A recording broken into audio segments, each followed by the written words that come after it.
Hello. కానమోకు కథావచనం, మోహనవచనం, పరిజ్ఞాన హితబాండం, నిత్య చదువరి. శ్రోతలకు ఆహ్వానం, నమస్కారం. చదవదగునెవరు రాసిన తదుపరి చదివిన వెంటనే మరువక పలువురికి వినిపింపబూనిన అది ఏ పరిజ్ఞాన హితబాండమవుపో మహిళ మోహనవచనమై విరాజిల్లు.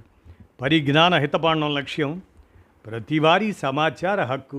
ఆస్ఫూర్తితోనే ఇప్పుడు డాక్టర్ శ్రీధరాల రాము విశ్లేషణాంశంగా నేటి వేసవి అర్బన్ హీట్ ఐలాండ్ ప్రభావమే అనేటువంటి అంశాన్ని మన కానమోకు కథావచన శ్రోతలకు పర్యావరణాంశంగా మీకు వినిపించబోతున్నాను. వినండి. నేటి వేసవి అర్బన్ హీట్ ఐలాండ్ ప్రభావమే. ఇక వినండి. ఇది అర్బన్ హీట్ ఐలాండ్ ప్రభావం. ప్రస్తుత వేసవి కాలంలో ఉత్తర భారతదేశంలో అత్యధిక ఉష్ణోగ్రతలు, వేడిగాలులు నమోదవుతున్నాయి. ఈ వేసవిలో దేశంలోనే అత్యధిక ఉష్ణోగ్రత సుమారు 48 డిగ్రీలు ఉత్తరప్రదేశ్లోని బాండా పట్టణంలో నమోదైంది.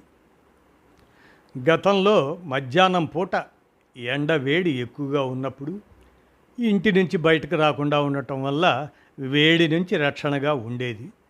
కానీ ఇప్పుడు పరిస్థితి మారింది. పగటి ఉష్ణోగ్రతల కంటే వేగంగా రాత్రి ఉష్ణోగ్రతలు పెరగటమే దీనికి ప్రధాన కారణం. ఇరుకైన ఇళ్ళు, సరైన గాలి వెలుతురు లేని గదులు, సరైన డిజైన్ లేని భవనాలు ఇంటి లోపలి వేడిని పెంచుతున్నాయి. రాత్రి సమయంలో శరీరం వేడి నుంచి కోలుకోవాలి. కానీ రాత్రి ఉష్ణోగ్రతలు పెరగడం వల్ల నిద్ర, విశ్రాంతి సాధ్యం కాదు. దీనివల్ల ఆరోగ్య సమస్యలు, మరణాలు సంభవిస్తాయి. గత 115 సంవత్సరాల్లో పగటి ఉష్ణోగ్రతలు వేగంగా పెరిగాయి. కానీ ఇటీవలి సంవత్సరాల్లో రాత్రి ఉష్ణోగ్రతలు వేగంగా పెరుగుతున్నాయి. ఇది పగలు రాత్రి మధ్య ఉష్ణోగ్రతల తేడాను తగ్గిస్తుంది. దేశంలోని వివిధ నగరాల్లో పగటి ఉష్ణోగ్రతల కంటే రాత్రి ఉష్ణోగ్రతలు పెరగడం ప్రధాన సమస్యగా మారింది. దీనికి కారణం అర్బన్ హీట్ ఐలాండ్ ప్రభావం.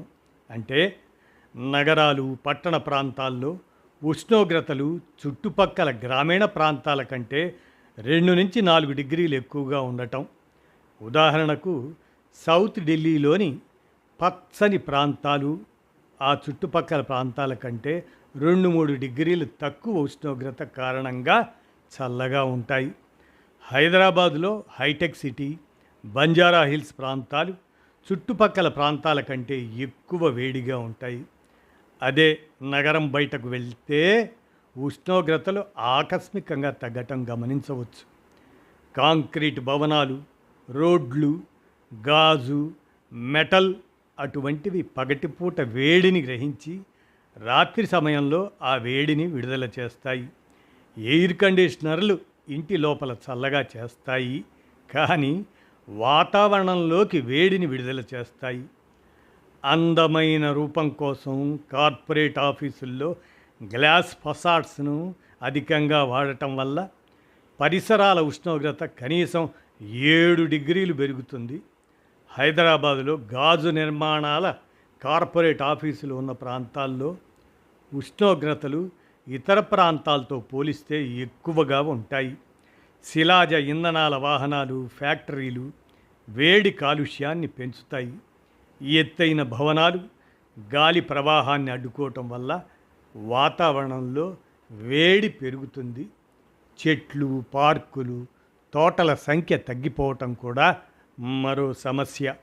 అర్బన్ హీట్ ఐలాండ్ ప్రభావంతో రాత్రి ఉష్ణోగ్రతలు ఎక్కువగా ఉండటం వల్ల శరీరం నిరంతరం వేడికి గురై డీహైడ్రేషన్, అలసట, హీట్ స్ట్రోక్, నిద్ర సమస్య, మరణాలు కూడా సంభవించవచ్చు. పేదలు, ఎయిర్ కండిషనర్ లేనివారు, ఇంట్లో గాలి వెలుతురు సరిగ్గా లేనివారు ఎక్కువ ప్రమాదంలో పడతారు. విద్యుత్ కొరత, నీటి కొరత, పంటల నష్టం జరుగుతుంది. ఎక్కువగా నీరు త్రాగటం, ఇంటిని చల్లగా ఉంచుకోవటం, పగలు వేడి ఎక్కువగా ఉన్న సమయంలో బయటకు వెళ్ళకపోవటం, కాటన్ దుస్తులు ధరించటం, టోపీ లేదా గొడుగు ఉపయోగించటం, రాత్రి సమయంలో మంచి వెంటిలేషన్ ఏర్పాటు చేసుకోవడం ద్వారా వేడి ప్రభావాన్ని తగ్గించుకోవచ్చు. అంతేకాకుండా ఎక్కువ చెట్లు నాటాలి. వృక్షాలు సహజ సిద్ధమైన ఎయిర్ కండిషనర్స్గా పనిచేస్తాయి. వాతావరణం వేడెక్కినప్పుడు వృక్షాలు భూమిలోని నీటిని వేర్ల సహాయంతో గ్రహించి ఆకుల ద్వారా ఆ నీటిని వాతావరణంలోకి విడుదల చేస్తాయి. దీంతో వాతావరణం చల్లబడుతుంది.